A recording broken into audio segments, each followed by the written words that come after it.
All right, I want to read this article to you, and this is another example of the disaster that bail reform has been.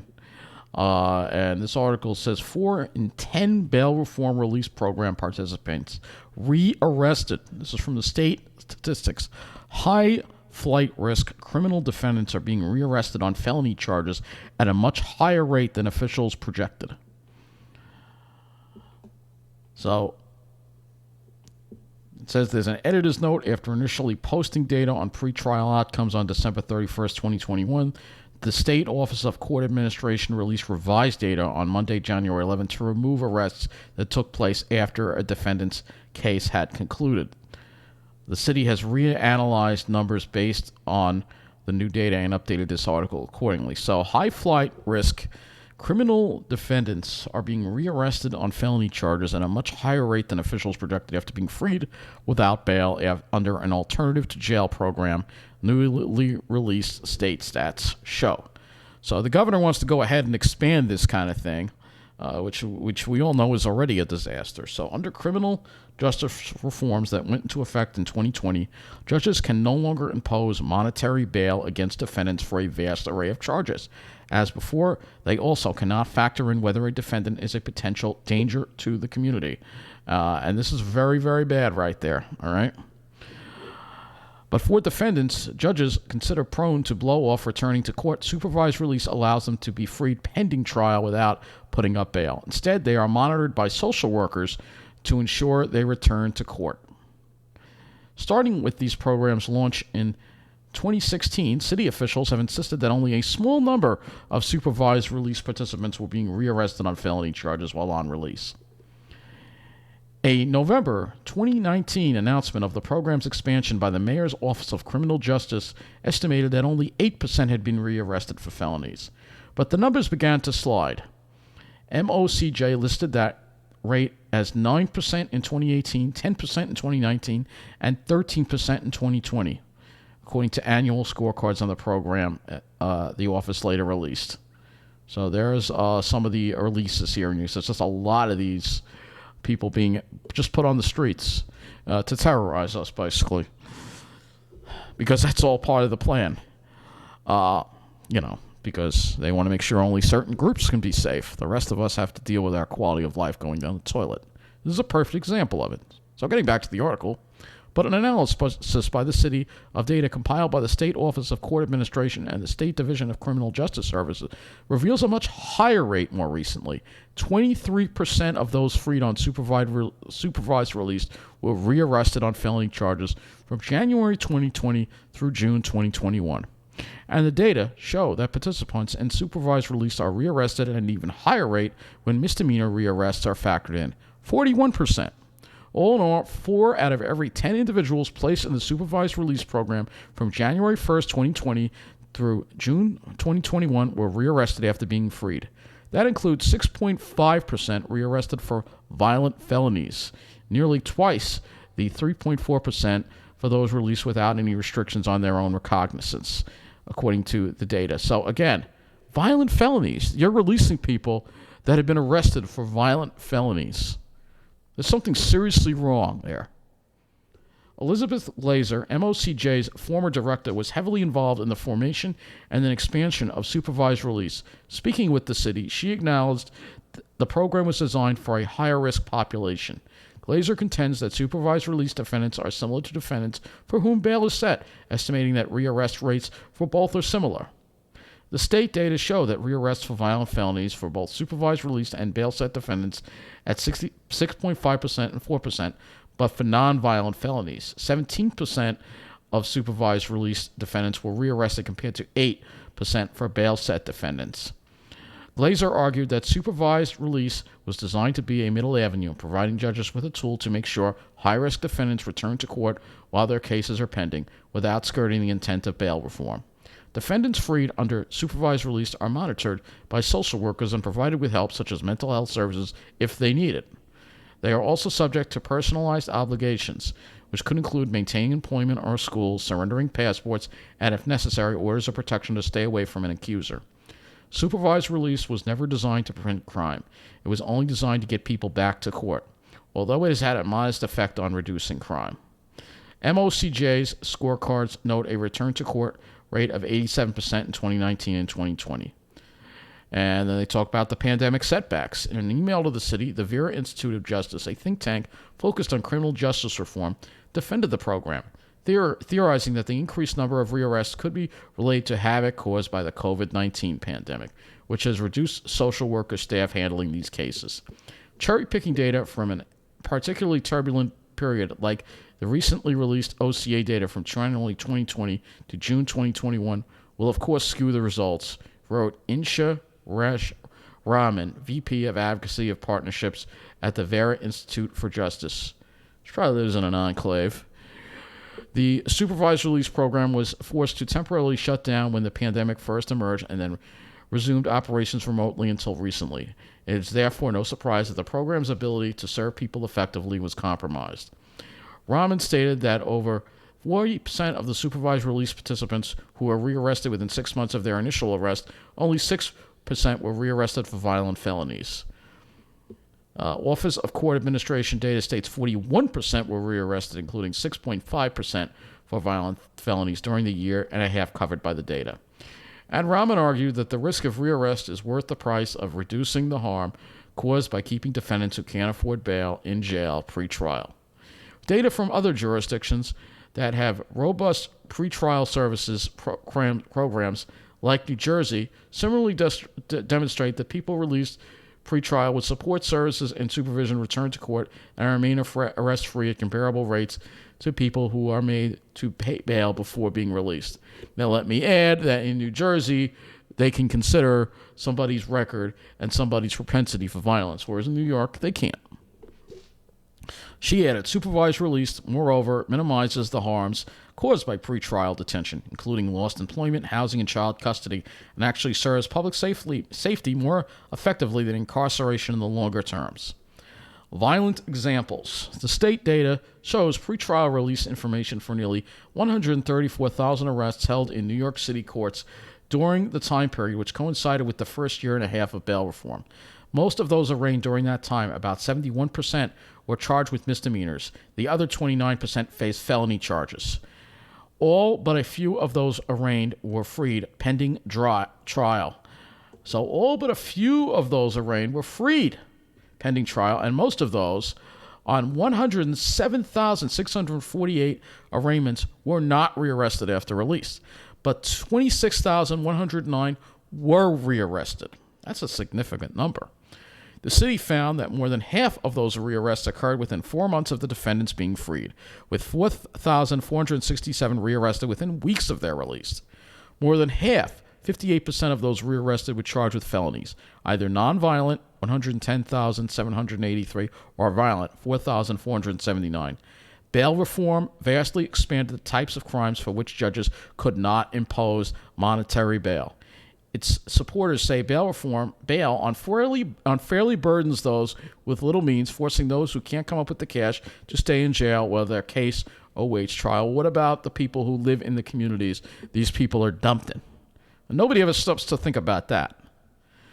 These new no-bail rules mostly applied to misdemeanor charges, but also a number of lesser felonies. Judges could still impose bail against defendants facing the most serious charges, such as murder and armed robbery. So that's it, basically. Those are the only things they can keep you in jail for. In the first year and a half of bail reform, the vast majority of defendants, 82,000, were released without bail with no restrictions on their own recognizance. Another 19,000 were released on bail, and another 17,000 had their cases disposed of at arraignment. A small number, 1,000, were remanded to jail without bail, usually because they were already incarcerated. During the same time, about 14,000 were placed into supervised release, or what is technically called non-monetary release. Just before bail reform went into effect, City Hall began allowing defendants charged with violent felonies to participate. In recent weeks, several defendants charged with what appears to be violent acts have been freed on supervised release. There you go. Absolutely crazy. In December, Darrell Johnson, 21, allegedly attacked 2 women on the Upper West Side, leaving one with a gash in her head and broken teeth. On November, Isis Thompson, age 38, slammed an on-duty police officer in the Bronx. Kyo Sun Lee in the head with a backpack containing a DVD, a metal safe, and box cutter. And let me add that it seems like these people have a propensity to attack agents. Do you notice that? But I guess that's never classified as a hate crime. New York, right? We're supposed to be the progressive state, yet it's okay to have this continue because it's all part of the plan. Both men were charged with assault, and Thompson, who was also charged with resisting arrest and weapons possession. In both cases, district attorneys sought and a judge approved supervised release. In both cases, the defendants faced charges that were not bail eligible. It's not a surprise. The data shows that supervised release had the highest rate of rearrest of any categories, 41% compared to 20% for those released on their own recognizance and 19% for those who posted bail. This applies to defendants initially arrested for both misdemeanors and felonies. This was particularly true for defendants initially charged with so-called felonies, including assault, robbery, or larceny, and then freed to supervised release. And here's a nice little chart that they have for you, showing you the numbers here. And we'll go through this chart here for you. This shows you the rearrests. This is significant. All right. Defendants charged with misdemeanor assault who were released on their own recognizance were rearrested at a rate of 15%, while those freed via supervised release were rearrested at a rate of 36%. Robbery defendants released on their own recognizance were rearrested at a rate of 30%, while those on supervised release were rearrested at a rate of 41%. Misdemeanor larceny defendants, ROR'd, were rearrested at a high rate of 38%, but with a supervised release, the rate was even higher, 68%. Former MOCJ Director Glazer acknowledged that a closer look at rearrest data makes it clear that defendants accused of certain crimes tend to be at a higher risk for rearrest. Looking at the broad statistics hides the huge variations among the kinds of crimes, and it also hides what may be driving these kinds of crimes. It's not a surprise. It's a low-level larceny and a low-level assaults that are the highest rearrest crimes. The late 2019 expansion of supervised release in tandem with the start of bail reform led to a rapid increase in the number of participants, from 5,651 in 2019 to 7,120 in 2020. Glazer emphasized that overall the program works well, striking a balance between fairness and public safety. Where do New Yorkers, elected officials, how do they weigh how much harm jail does versus how much does it reduce crime? Well, jail is an incentive to not commit crime. That's the point, And all these people, these experts, they're in their enclaves. They're not dealing with the criminals. They're sitting in Wantar. They're sitting in their enclaves, or maybe it's Park Slope. They're in their enclaves. They're not dealing with the crap we're dealing with. All right? Now, let's go to News 12 here, and I'll show you, because I want to just give you an example to actually cover this, of what is being let out on the... Let me guess, they don't have it here.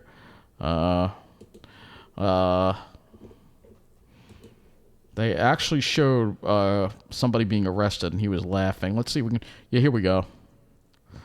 This is a classic example Heights man of, is under let's see. stealing the Walt Whitman Mall yesterday after They don't have it? they don't have it. They don't have an updated story on it. Lot in East Northport this same They day. do not have an updated story on it. So, Wheatley Heights man, they arrested him, and he was laughing. So, a very disturbed person. I'm surprised they don't have it, but hey, what else is new with Channel 12? They want to cover up the crime, this is Daily Voice Nassau. Let's look at Nassau's Daily Voice, because let's see, we may have new stuff in here. All right, crime. Let's go to the crime, please. Hey, we got another, look at this. We got more criminals, more crime going on.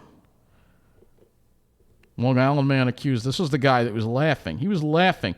So this is the crime that he was laughing. The guy, they were arresting and he was laughing. I wish I had the freaking video, News 12, but no, they don't have the video on their website. But 25-year-old Long Island man was arrested after police say he stole, Channel 12, after he stole the 3 vehicles over the course of 2 days. And this is the kind of thing where they get released. So Walt Whitman Shops in Huntington, that a vehicle was stolen. they found a BMW and saw that they arrested the driver, Wheatley Heights. He stole Islip Terrace. So there you go. That's on the south. That's sort of on the South Shore there. So you can be in your enclave. You're not going to be completely immune to this crime. And I know, like I said, I wish I had the video, but the point is this: bail reform needs to be repealed. But there's no urgency from the governor. She's not doing it. Andrew Stewart Cousins is not doing it. And this bail reform is a tool that they have to ruin our neighborhoods. So they can actually put more criminals in our neighborhoods while only a certain demographic avoids most of it. They're not going to avoid all of it. Some of it will spill over, but they're going to avoid most of it. The majority of it's going to be in the working class communities, in communities of color. That's where the criminals are released. That's where the problems are dumped. While the whitest areas that are full of finance professionals avoid most of it. And that's how the plan works, because that way, if you want to live somewhere safe in New York, well, you've got to be a certain demographic. Otherwise, you're going to be dealing with your quality of life going down the toilet, and you'll have to live elsewhere, because the remaining enclaves that are only for a certain demographic, it's going to be very hard to get into them.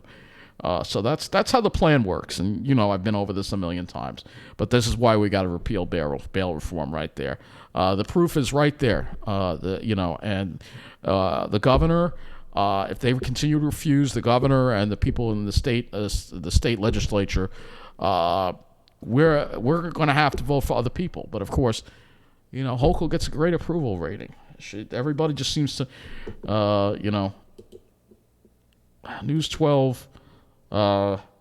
let's see if we can do this. Let's try this. Because the guy was laughing when he was arrested. I'm kidding. I wish I freaking had that video. They don't have the video up there. Why do they have it in News 12 New Jersey? It's still the same. Yeah, it's still the same story. They don't have the updated story. They showed him getting arrested and laughing.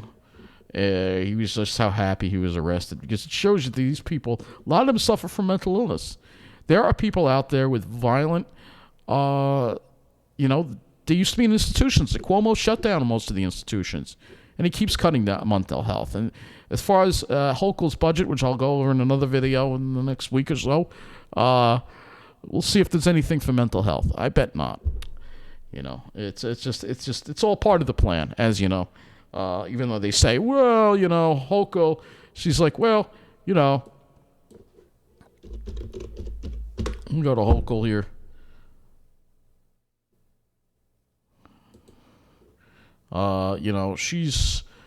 She doesn't care about the crime.